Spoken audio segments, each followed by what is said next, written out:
Hey there, fellow Wargamers, it's your man, it's a Sentinel from across the tabletop.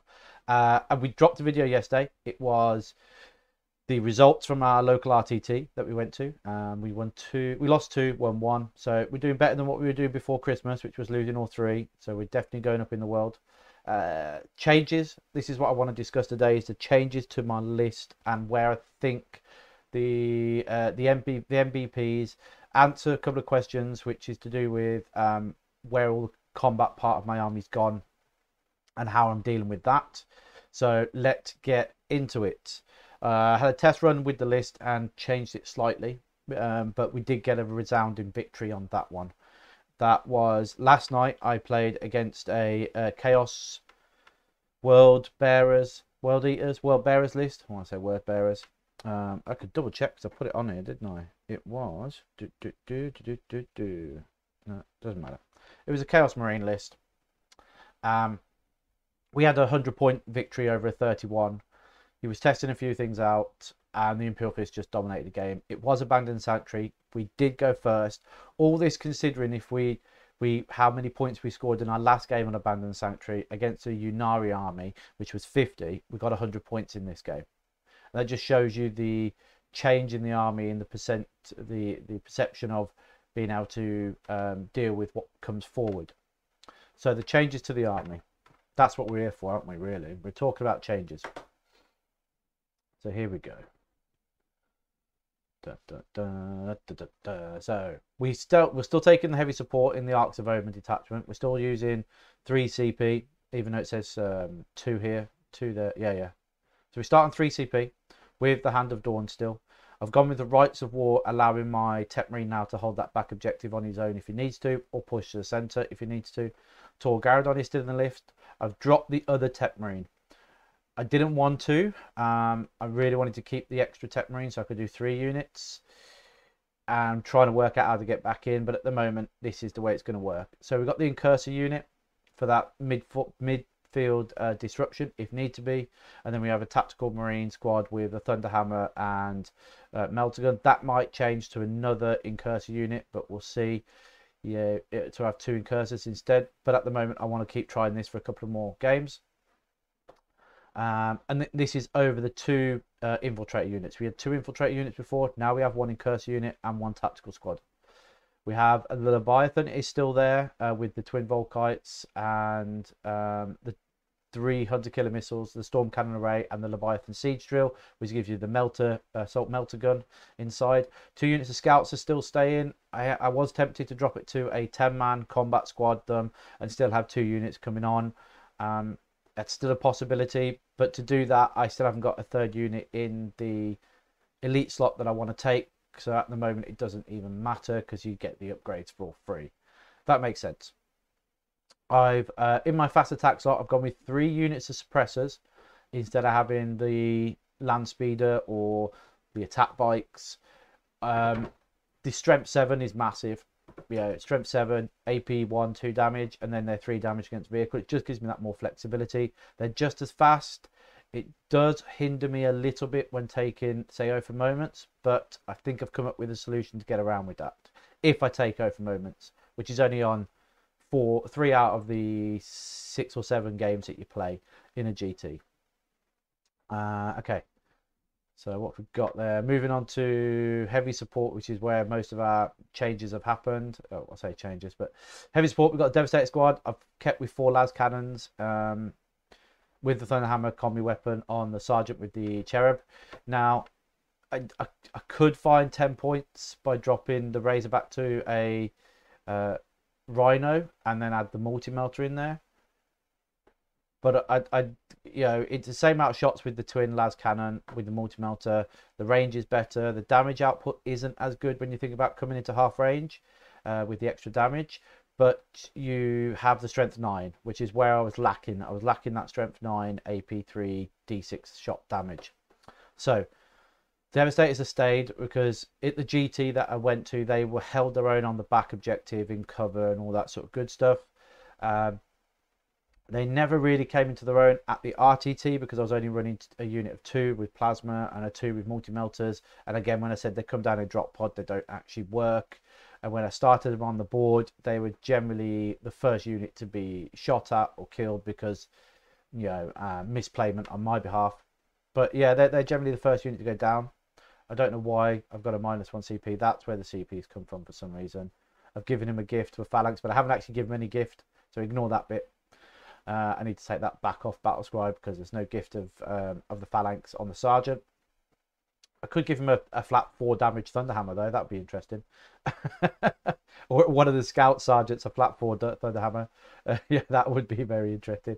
Okay, then we got 2 Gladiator Reapers and then 2 Gladiator Valiants. Again, this is down to the platform that they're on.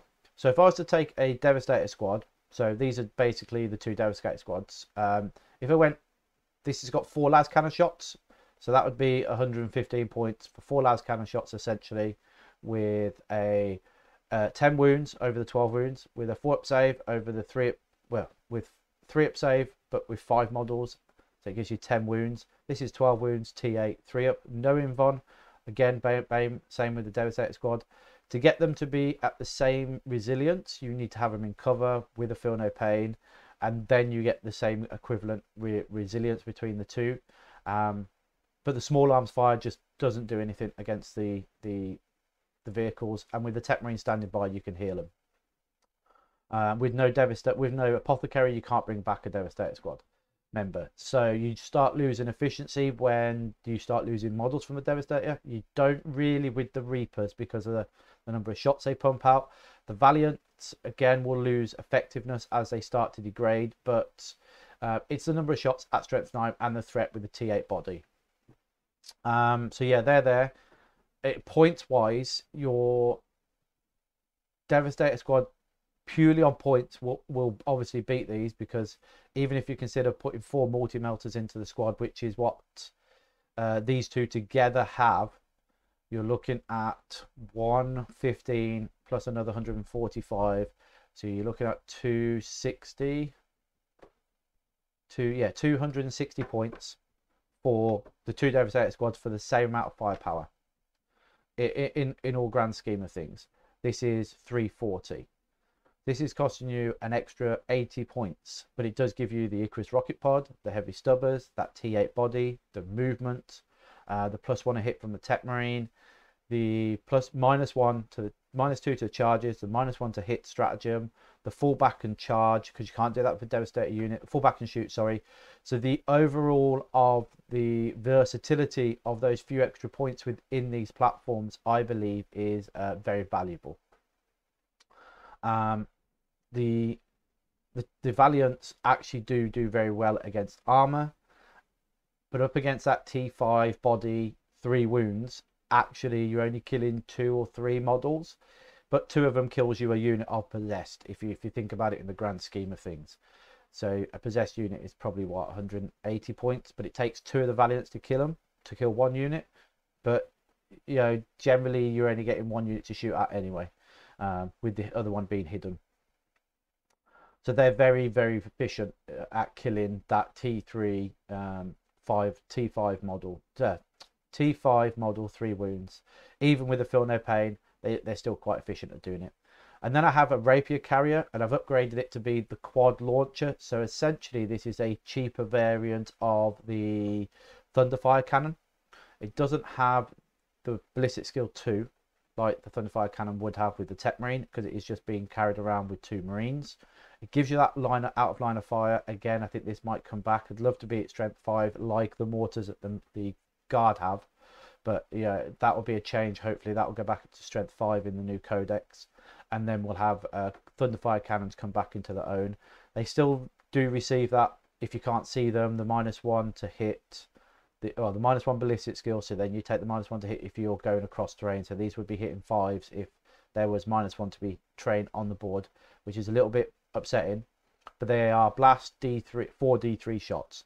And the idea I'm taking this is because when I get played against Yunari, I couldn't target those swooping hawks, and this will just give me that ability to plink a few of them off, reduce their efficiency, and then think twice about where he's placing them. And again, it allows me to attack those mortar teams It allows me to go after other things like that are hiding on the back objective and just start plinking over the wounds, and then by turn 5 that unit has been killed completely. And then we're on to the Razorback, which has replaced the drop pod. Now, yeah, people are asking why. Well, the drop pod on some missions can't come down. If you go second, you're struggling to find the spot for it to go down because aggressive armies just push you out. And when you look at the top of the meta, you are against other aggressive armies like Iron Hands, which are going to bring drop pods in, and then they're going to screen you with their infiltrator unit that they bring because they're bringing 2. So you're if you go in second, the drop pod is less effective than going first, and you don't want to rely on going first with the drop pod, especially if you're taking behind and reliant, because then you're like, well, I'll just hold it back. I'll find a gap. I'll try and get it down turn 2. I'll try and get it down turn 3 to get that behind and reliant points. And then, yeah, go first is amazing, but I want to be able to take a balanced list. So if I don't go first, I'm still going to be effective. So the Razorback is there instead of the drop pod to enable me to go second. That makes sense. If I go first, the Razorback is still aggressive. It still goes to the middle of the board. It doesn't have the angles you want, essentially. But because I've got the Devastator squad and the Tactical squad, I can either or. Now, you can put the Tactical squad in, put it in the middle of the board, the Razorback. And then when you take first turn and potentially take an Abandoned Sanctuary, not Abandoned Sanctuary, and you take behind Oath of Moments, that Razorback will then just advance into that middle of the board. It sits there with the Razorback and then the Tactical squad inside. So if it does die, the Tactical Marines can get out and still get you Oath of Moments. And it's still holding that middle objective, and all because it's OBSEC. So you've got a greater potential there for that vehicle and its contents to deliver effective and efficient. And when you think about the points, it's 190 points for that unit. It's 185 for the Devastator unit and the drop pod. So for point wise, for doing a very similar job, which is disrupting your enemy, putting something in the middle, trying to hold objectives, they do a very similar job. And in my opinion, at the moment on the tabletop, the Razorback has a better threat, so it actually has a more impact on your opponent's psychological game plan, because they can't ignore it. The other plan you could do is you could have 2 objectives like Abandoned Sanctuary, or say for instance the Data Salvage, and you started on one side with the Devastators inside it. You could then disembark them, move them 3, take the cover on the left hand side if you're playing ITC, UK ITC terrain. But if not, you could try and disembark, move the 9 inches essentially from the vehicle, get them in some sort of cover or -1 to be hit, shoot down range. The Tactical squad could then embark, and then the transport can then move on to the objective slightly to the right of it. And you're holding 2 objectives with very quite impactful units, followed up by a Gladiator and Tor Garadon or something like that to do extra fire support. And you have a side of the board quite comfortably controlled then. And even if you think about the Leviathan then going with the Techmarine, or Leviathan with Tor Garadon, and this is where people are like, you don't have any combat. Well, each of my sergeants has a Thunder Hammer that can take it, and a Combi Melter. And yes, in theory, they only kill 1 model, but having that psychological thing going, it's flat 3 damage, so it's still killing Terminators, Warriors, the Possessed, the Chosen, those sort of big meaty units. It has the potential to kill at least 1 battlesuit from the Tau if they charge in. It does have the potential to be quite threatening in combat. Backed up with Tor Garadon, that is 6 attacks at strength 12, flat 3, AP 3 damage. With the Leviathan and its siege drill, 6 attacks again, 5 attacks again, hitting on 3s, wounded on 2s on most things and 3s. If it 2s on vehicles with CP, and that's doing massive amount of damage themselves. So my combat element of this isn't as much as you think it is, but the combat element is very impactful when you get it off. And the idea is to do the counter charge, not to be in the middle to charge. So I'm not sending the Centurions out to hold and then charge following, or to receive a charge and survive and then kill and then move on. I'm sending out the units that I need in the middle to hold the objectives, and then the counter charge from the Leviathan, the Techmarine, Tor Garadon to kill the unit and then the fire support to kill what's behind it, and that way then they don't get countercharged. And if they do, the Leviathan is very sturdy. It's not going down very easy. Tor Garadon has the Primaris keyword, and the Techmarine has a 2-up save. It's not easy to kill them if you haven't got the right stat line. So I've seen Tor Garadon survive possessed. I've seen the Techmarine survive a 5-man possessed unit. Usually they don't if there's like 6 or 7. But if there's like 5 of them and they're smaller because you've cut them down before they get in, they will survive a 2 or 3. Even Terminators, they'll survive with chain fists and things like that because of the forward pinball, the T5, the transhuman, the potential for feel no pain. You know, they're not easy to kill with the support elements around them. And with the fact that you've got a lot of CP, you can generate more and then survive. And then so yeah, the list has been designed, like I say, and I say it's quite a lot, over the mission pack now. You have to design it for, and I'm designing this for the UK ITC terrain for the international teams. I'm designing it to take behind enemy lines, Codex Warfare, and I'm moving closer towards the, because of where the Razorback is now, closer towards Oath of Moments, just so I can throw that in, followed up by the Leviathan, followed up by Tor Garadon and the Techmarine and a Gladiator, and then, you know, the suppressors that are the 3 units of suppressors then can have 1 on the table, 2 in deep strike, and the whole idea is just to flood the middle of the board when there's an objective there. If not, you go to one of the flanks, and it allows you then to push around the flank and hold behind the lines, more objectives and things like that. I'm really enjoying the list at the moment. I like the Valiants for the threat overload they give. Now you've got to be realistic. You've got 4 las cannon shots, so you rolling 4 dice there. You're going to drop 1, then you're rolling generally 3s to wound, so you're going to drop another, then they're going to make an invon, and then you're going to do your damage. So the 4 las cannon shots will generally do 1d6 of damage, and the same with the 4 milter shots, 1d6 of damage plus the 2 for your half. And then you've got your Icarus shots, which will generally do 1 hit, 1 wound, and then they'll do 1 armor save, and that's a flip. And then the heavy stubble will generally do 1 wound as well. So when you look at all of that, and then the damage output on top of that, you can realistically say the Gladiator Valiant on its average day should kill 3 models. It doesn't matter what models they are, because in a squad, because of the T5, the 3-up save, the -1 to wound, that sort of thing. You know, a unit of T5, 3 wounds, which is, I think, where we're averaging most armies. And if they're less, it's better because you just kill them more efficiently. If you go to the top end and you're on those armies and those models, you can quite comfortably say that your Gladiator Valiant will kill a model of T5, 3 wounds or 4 wounds or 5 wounds, like the battle suits. It will kill 1 or 2 of them. It will kill 2, sorry, comfortably, and then potentially 3 on top of that. So when you are looking to position these, I recommend having either both of them on the board and then your Reapers in reserve, or having 1 of each. 2 Reapers and a Valiant, or 2 Valiants and a Reaper, and having the other one in reserve, just to give you the angle, come back on the backboard. But it all depends on your army, terrain, and mission. I found having at least 1 of the Valiants in reserve allows me to come on closer for the multi-melters to do the damage. People are saying, why aren't I taking the heavy eradicators?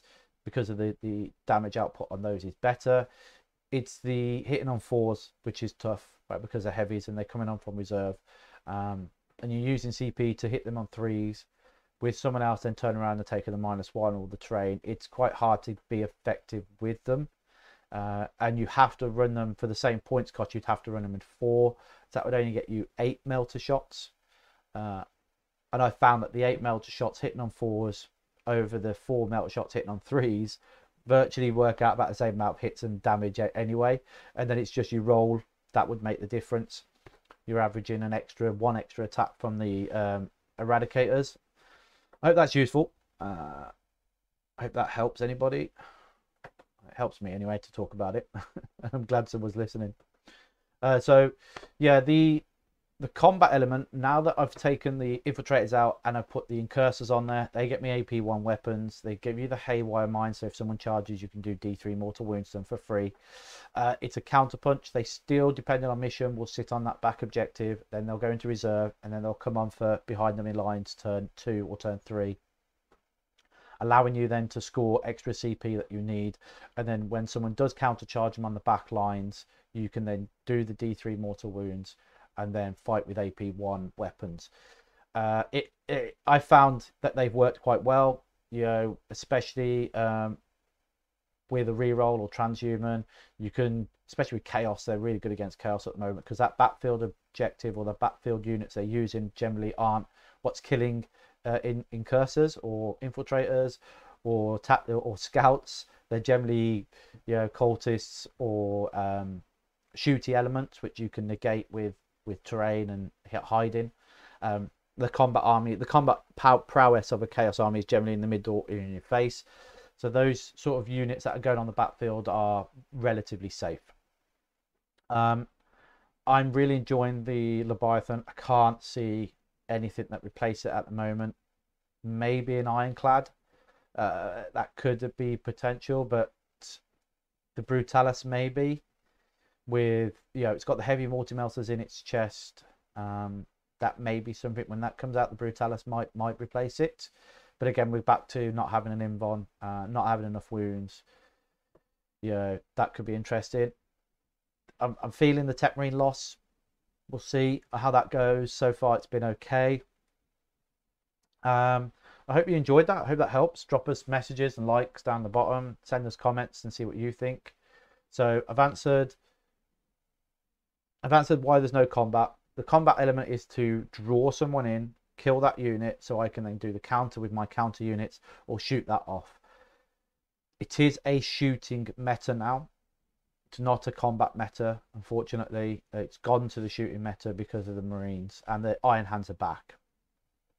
So if you are going to try and do a combat heavy army, you need to be fast, mobile, and durable. So White Scars with their bikers might be something to consider if you're going to go that way. Terminators deep striking, again, yeah, that's probably the best way to get combat armies in now. Blood Angels still have the best way to do it with their Sanguinary, but again, it's all jump packs. And then you look at Wolfen and Space Wolves, which are all Wolfen at the moment, or Thunderwolf Cavalry. Again, it's all mobile, T5, 4 pin bonds. Same with when you look at Chaos, they're all possessed at, you know, moving at 12, or Warp Talons at 12 and possessed at 9. Tau don't do combat. Drukhari are doing it in boats, and they've all got like a 7-inch move anyway. Yeah, Harlequins are all in boats and moving like 9. You look at the combat elements to the Eldar, which are all like moving 9, Fate Dice, Advance and Charging, so they're all like moving 14, 15 inches. Yeah, you don't necessarily need to be outside your deployment zone for all these armies to hit you quite early on, 1 or 2, but you need the effectiveness to be able to shoot them away or counterpunch them with your own combat after they've charged your front lines. You know, you look at Guard, they don't have a combat army, but no one's complaining about them not having something to go into the middle and do combat, even though they have a very resilient command squad.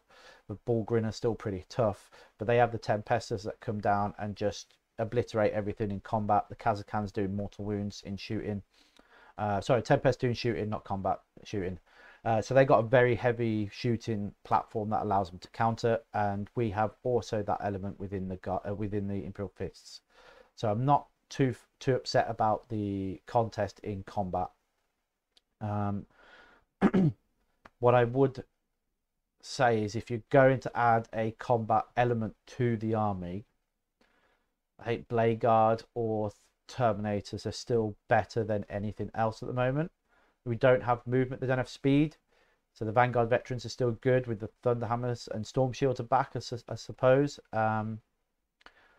There's not great, there's nothing really in the Imperial Fists that do combat extremely well. Unfortunately, we don't have any good stratagems to benefit them. We don't have anything that makes them more efficient. You know, by the time they're out of range of our commanders, you know, they're not being buffed by anything. So there is just the sergeants with the Thunderhammers rocking around killing people. That's our best bet. So the second question I saw that was asked was, why am I not running mass bolters, as that's our super doctrine with the exploding sixes of mass bolters. Bolters don't kill anything. Yeah, they just do not kill anything. They're not efficient enough to actually kill anything. Las guns are better with their auto wounded on sixes. There's so much out there that auto wound on six, it's ridiculous. So having a strength 4 weapon on a T4 body or a T5 body, you know, the heavy intercessors are probably our best bet, and you're going heavy rifles with that, so you're only getting 5 shots. But standard bolters are just not killing anything. You go up against that -1 to wound, you're not doing anything. You go up against that, no re-rolls, because once you go the bolter heavy route, you need someone to generate re-roll ones, re-roll ones to hit, re-roll ones to wound, or re-roll everything from a chapter master just to get the efficiency in, to try and get those more exploding sixes. We know that exploding sixes are massive when you look at the combat armies, but again, they're doing it on damage 2 or 3 weapons, or the cursed weapons, which are AP3 damage 2. They're not doing it on damage strength 4 damage 1 weapons. They're doing it on high AP, high damage weapons, high strength weapons. We're doing it on strength 4 AP1 1 damage, and maybe AP2 if you go to tactical. So it's just not effective. It's not efficient. It doesn't kill the units you want to. When you look at the units you're shooting at, which are generally infantry, it's fine, but as soon as you go up against that T8 body, 2-up save, transhuman, feel no pain, even a T5 body, with all those elements in there, are just so tough to kill with mass bolter shots. My Gladiator Reapers with their bolters will averagely do 1 or 2 wounds to a T8, T7 model, and then they'll make 1 armor save. So I do 1 damage, and that's 16 shots. So it's 8 Marines, that is. So 16 shots? No, it's more than 8 Marines. It's 13, 14, 19. 5 Marines do 10. 16 does 8. So 8 Marine bodies firing with their bolt rifles from maybe the standard Marine bolter, or even you go to the Primaris bolter, which is primarily what the Gladiator has. It's the Primaris bolter. 8 Marine firing, and I'm doing 1 or 2 wounds. When you think about the points efficiency of that over the Gladiator Reaper, it's the same cost, and I've got the Gatling on top of it. I've got 2 wounds less. I don't get cover. I get the Techmarine. I get the Icarus rocket pod. It just doesn't make sense to try and go down the route of more bolters and more bodies than just having more efficient shooting. We'll see how it goes though. do everything right though. Do the drop, do the likes, do the shares, put in the comments what you like, what you're not. Tell me how your games are going, what you're finding is working, because I think that's how we're going to make this competitive scene for the Imperial Fist develop. Is tell me what you're finding works, and tell me what you're not finding, so I can avoid them. I tried using the attack bikes, but they just get killed too easily. I tried using the land speeder, but they're too expensive for what they're actually efficiency putting out, so they don't kill anything. The infiltrators are amazing. The incursors are really good. The suppressors I find are swingy. That's the issue, because you move them, you're hitting on 4, so it's very, very swingy. They either roll really well or they roll nothing at all. So they've got into that element of being used for the secondary mission and holding the primaries more than trying to kill stuff. The scouts, again, they don't kill anything, but they're there for the secondaries. The Leviathan actually kills stuff, holds its own in the middle, does the primary and the secondary game really, really well. The commanders, so the HQ and the Techmarine, they are there to buff the army, but also hold their own because of the amount of attacks they have and the damage output they can do in combat. So they're my anti-combat units that push in. The Gladiator Reapers are just purely there just to do the anti-shots at everything, and the same with the Valiants. They focus fire those heavy units to kill. The Tactical Marines hold the primary and then die and then replaced by something else. Then you've got the Devastator Squad, hold the back, move forward, don't kill anything, but they are a threat. No one wants to put anything in line of them because of the damage efficiency they have.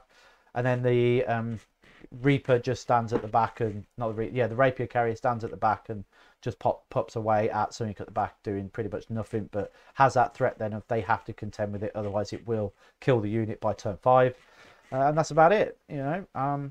Hopefully if you enjoyed it, hopefully you can see sort of logic in it, and like I said, drop us down what you think, and take care, and bye bye.